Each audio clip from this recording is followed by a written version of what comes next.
Hi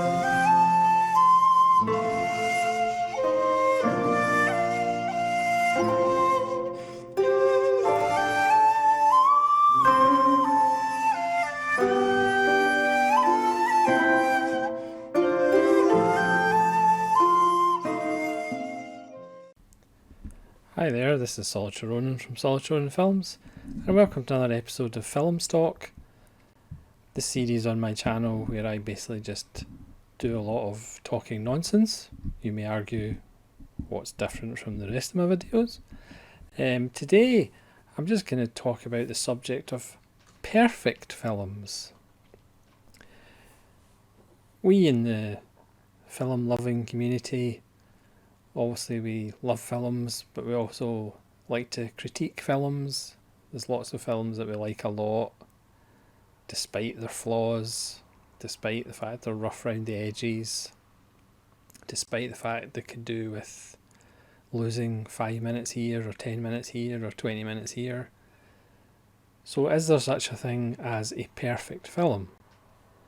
Now, everybody's view of what perfection is different. But I thought I'd just go through some films just to show different levels of perfection. And again, Filmstock is more a discussion series where you can put in your comments, do you have criteria for a perfect film? Does it have to be perfect scene after perfect scene after perfect scene with script, music, cinematography, acting? Or do you not really care? It doesn't really matter if a film's perfect or not. You either love it or you don't. And is the strive for perfection just a false journey? So I'm just going to talk about some films that I love that I feel aren't perfect. So, The Human Condition, Masaki Kobayashi's amazing film, and War and Peace, Sergei Bondarchuk's insane, amazing masterpiece. Now, both these films are masterworks. Both these films are in my top 100. I'm going to do a top 200 at some point and attempt to rank them, but that's just madness, but I'm going to do it anyway. These are some of the greatest films ever made, but because of their length, are they perfect? Is it possible to make a 9-hour film that's absolutely perfect, that couldn't do with 10 minutes removed? So I wouldn't say they were perfect. And then a film that's probably in my top 5 favourite films of all time, The Thing, which I absolutely adore. Is it perfect though? It's just about, but for me, the shot of the spaceship at the start doesn't really need to be there. It's the same with Predator, it's the same issue, just take away the spaceship, let the audience just figure it out. But obviously, I absolutely adore The Thing. Like I said, it's probably my top 10 favourite films of all time, even though there's probably about 40 films in my top 10. Now, obviously, some of these films that I am claiming are in discussion for being perfect, you will laugh in my face when I suggest it, but there's different reasons. Now, obviously, not all of these are truly perfect, but I'll talk about them as I go. So just to kind of show that I'm taking this subject very seriously, Clue.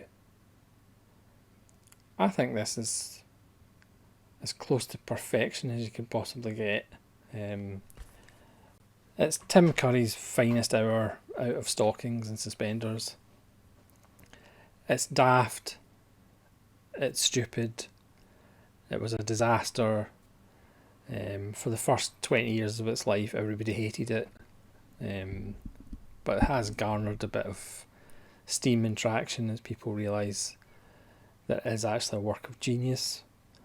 But obviously not everybody's going to agree with that. And then as a contrast to Clue, Jean-Pierre Melville, you could argue any of his films, but I'm going to argue Army of Shadows is pretty close to perfection. Brilliant cinematography, just a brilliant, compelling, claustrophobic story. It's a truthful story. It completely unglamorises the resistance. It's bleak and it's just absolutely wonderful. But is it perfect? Does it matter? It's still a 5 out of 5. And back to bouncing to something a little bit different, Tremors. Now again, plenty of people say this is not a great film, but for the template of how to do a creature feature properly, Tremors is a pretty perfect example of that template and how to do creature features properly, because it's not as easy as people think it is. To make characters you care about, to have a plausible reason for a small number of people being separated, because you need to whittle it down to a certain amount of people in these films. And Tremors just has a wonderful charm. So is it a masterpiece of all-time cinema? Perhaps not. But is it perfect in the town of perfection for what it is? Possibly. Next, Black Narcissus by Powell and Pressburger. Nuns go mad in the Himalayas, even though they didn't go to the Himalayas. I mean, you could argue for a few Powell and Pressburger films as being perfect or close to as perfection as you can, but Black Narcissus is just, every frame is absolutely sumptuous. Next, for me, Glengarry Glen Ross. Still the only film that I have ever recorded on a 90-minute cassette and played in a personal stereo going to work, just listening to David Mamet's wonderful language. Again, perfection of just a wonderful script. It's all talk and it's absolutely wonderful. Jack Lemmon's tremendous. Everybody's tremendous. Ernst Lubitsch, To Be or Not to Be. This is pretty close to being perfect for me. Again, this is all personal nonsense I'm talking. But To Be or Not to Be by Lubitsch, again, there's a few Lubitsch's. Shop Around the Corner is just about perfect as well. But To Be or Not to Be is the one that's been in my life the longest. Obviously I adore Carol Lombard, and sadly this was her last film, but she's absolutely luminous in this. It's just so good. Next, With Non I, just an absolutely perfect script by Bruce Robinson. Career performance by Richard E. Grant, even though it's one amongst his first roles. He'd never be better. And again, just a tremendous script that is literally as close to perfection as you can get. Another film, strangely enough, a lot of these films, it's because the script is so good. Sweet Smell of Success, just about perfect. So many lines of quotable dialogue. When you find out the kind of relationship that Burt Lancaster has with his sister, it's kind of the darkest black and white film, or one of the darkest black and white films you can ever see. Cinematography's wonderful, and like I say, the script is well ahead of its time. So many wonderful nuggets. Obviously this was going to be in this pile. Flash Gordon, don't need to say anything else, absolutely perfect. Music, the villain, production design, just absolutely superb. Next, Man with X-Ray Eyes, Roger Corman. Again, this isn't going to find its way on the greatest films ever made list. But for me, for what it is, the budget, the story, it's pretty much perfect. It clocks in at barely 80 odd minutes, doesn't need to be any longer, it's economical, wonderful central performance. Ray Milland would say this and Lost Weekend was his favourite roles he ever did. Again, lots of people look down their nose at this film, but for what it is pretty close to perfect. In my opinion, is not fact. Good, Bad and Ugly. I will say I actually prefer the version before they put in the extra scenes with the dubbed voices, or the older Eli Wallach and the older Clint Eastwood and the Lee Van Cleef impersonator. I actually prefer the cut without those scenes. I think that's closer to perfection than the cut with those scenes in them. I don't know, the voices just take me out of the film. But again, Leone, we'll get to him again later in this list. But to make a film that's 2.5 hours long and make it perfect, I mean, that's pretty hard to do. But Leone's Italian counterpart, Sergio Corbucci, would have a go at perfection. The Great Silence, which was recently released in Eureka in the UK. This is Film Movement Blu-ray, which is multi-region. It's a spaghetti western in the snow with Klaus Kinski, Jean-Louis Trintignant as the Big Silence. Spoiler alert, the hero doesn't even talk.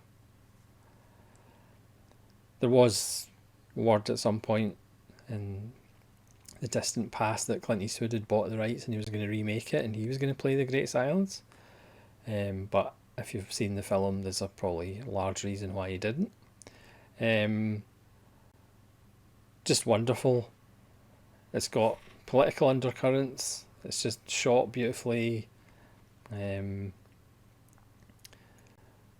It's just a tremendous film. Kinski and Trintignant and Frank Wolf is a familiar face.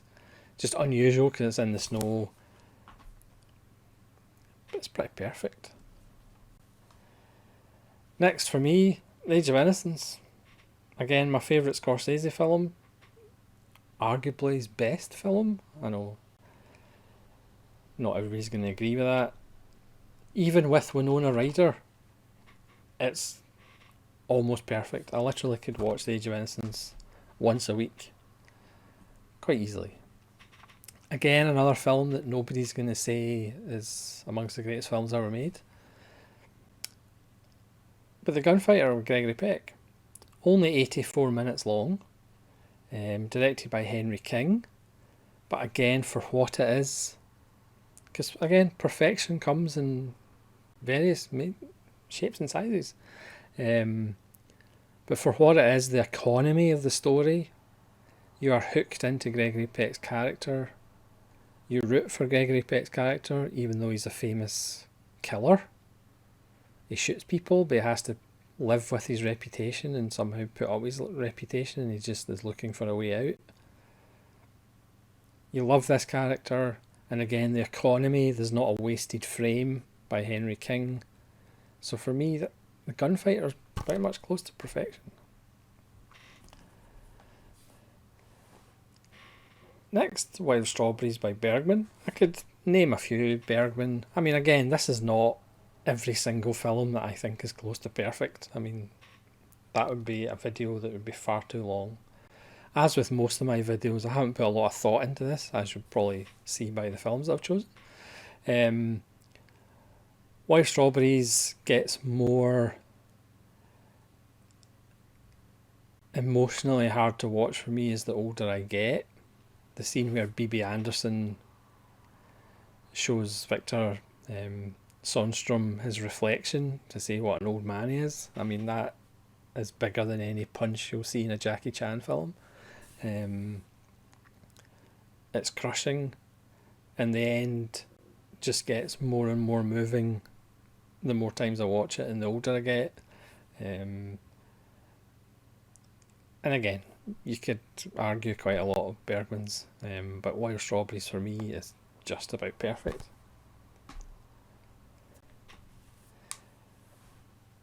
Tsukamoto's Vital, my favourite Tsukamoto.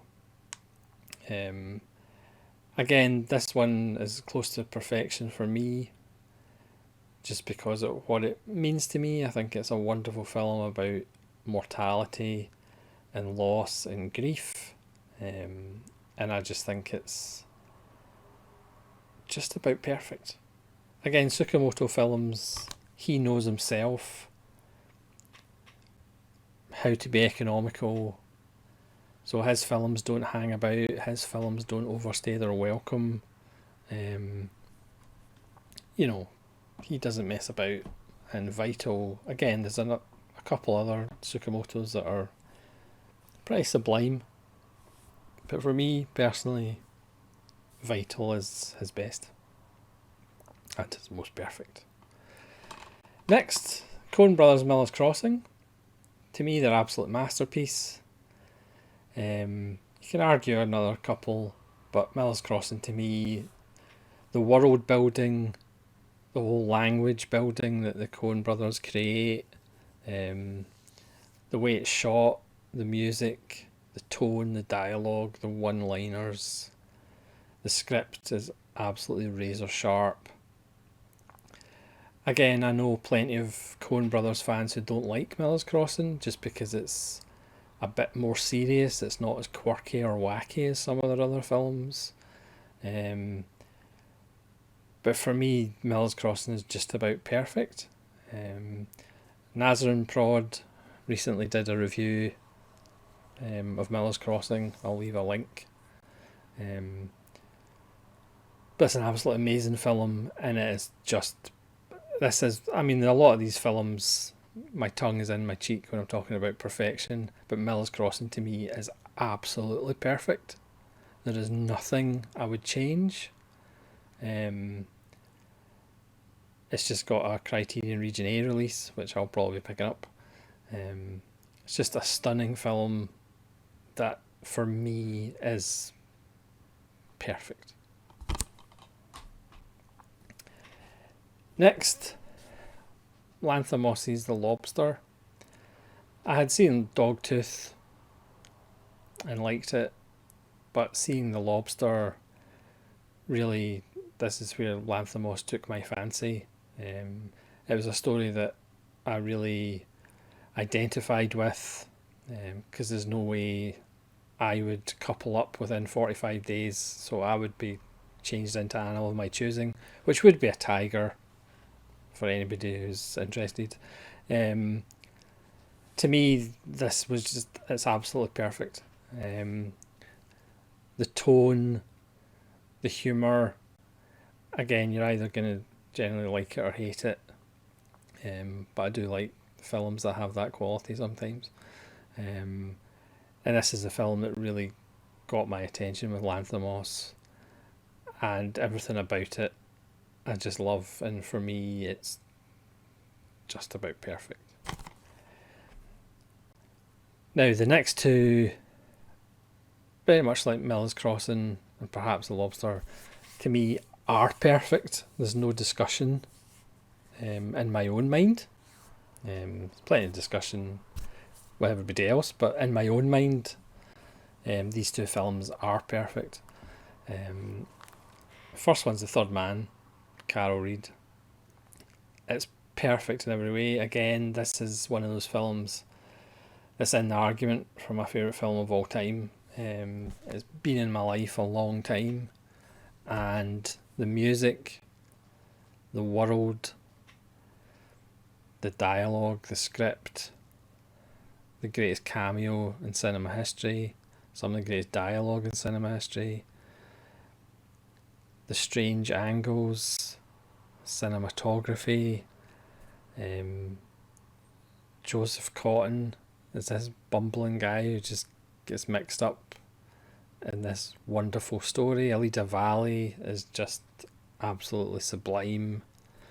The side characters, Wilfred Hyde White, all the strange excuse me, I'm getting emotional. The strange side characters, the residents of Vienna, who are suspicious and odd, but they're still believable. One of the greatest endings of all time. Still don't know how they get away with it. In those days of happy endings, just an absolute masterpiece, and for me, perfect. I wouldn't change a thing about it. I absolutely love it, and like I say, it's in the discussion for my favourite film of all time. But again, there's probably about 20 of them as well. But if I was pinned down and had to take 10 films to a desert island, which had electricity, The Third Man would be one of those films, because it's perfect. I could watch that every day, let alone every week. And then the final one, as you might be able to guess, is Once Upon a Time in the West. It's Sergio Leone again, making a 165-minute or 168-minute film that's perfect. Sure Tarantino could actually learn a lesson. It's funny the amount of times Tarantino's watched Sergio Leone films and he hasn't seemed to have learned anything. Once Upon a Time in the West, again, I've told the story before and I'll bore you again with another rendition of it. I must have seen The Good, the Bad and the Ugly about 30 times or more before I ever saw Once Upon a Time in the West. And I dread how good Once Upon a Time in the West is, and Good, the Bad and the Ugly for me has always been like one of the greatest films ever made. So I was always like, how can Sergio Leone top that? How can Once Upon a Time in the West be better? And then I saw it, and it literally blew my doors open. I mean, I would say it's maybe a shade better than Good, Bad and Ugly. Good, Bad and Ugly is probably more fun. But Once Upon a Time in the West is just absolutely sublime. You literally go through the film going, look at that shot, look at that shot, look at that shot, look at that shot. Again, you can pause the film, just like most of Kurosawa's films. You can just pause any frame of Once Upon a Time in the West, print it, stick it in a museum. It's a phenomenal film, especially at the length. To make a quick 160 however long minute film is quite a testament. There's nothing worse than a long film that feels long. It's a lot worse when it's a 90-minute film and it feels long. But Once Upon a Time in the West is just phenomenal, and for me, it's perfect, or near as damn it. So thanks very much for watching another episode of Filmstock where I ramble and talk a load of nonsense. Obviously, nobody will agree with this list of films that may be perfect. Please leave me comments below what your idea of a film that's perfect, or do you not just even care about films that are perfect? You like them or you don't like them. But there's plenty of 5-star films, plenty of my favourite films of all time, which have a few little flaws, but you forgive them because they're still amazing and they're still 5-star films. Or is there ones that are just pure and crystalline perfection? So like I say, please leave the comments below. The point of Filmstock is for me just to ramble a bit and then let you leave your comments and what you think. So hopefully you'll join me again for more episodes of Filmstock, which I don't do very often because they're a bit daft. But anyway, on that bombshell, here's to perfection, or down with perfection. It's entirely up to you. So this is Solid Ronan from Solid Ronan Films, saying cheerio.